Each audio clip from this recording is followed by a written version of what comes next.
আসসালামু আলাইকুম ওয়া রাহমাতুল্লাহ।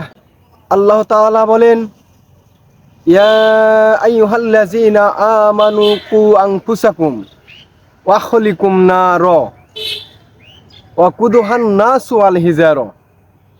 অর্থাৎ মহান আল্লাহ তাআলা বলেন, হে মুমিনগণ, হে বিশ্বাসীগণ, কু আনফুসাকুম, তোমরা নিজেদেরকে, আহলিকুম এবং তোমাদের পরিবারকে, নার জাহান্নামের আগুন থেকে বাঁচাও।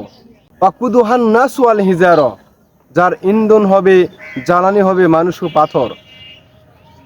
এরপর আল্লাহ তাআলা বলেন, যাতে নিয়োজিত আছে, অর্থাৎ সেই জাহান্নামে নিয়োজিত আছে পাষাণ হৃদয় কঠোর স্বভাবের ফেরেশতাগণ, যারা আল্লাহ তাআলা যা আদেশ করেন তা অমান্য করে না, আর তারা তাই করে তাদেরকে যা করার জন্য আদেশ দেয়া হয়।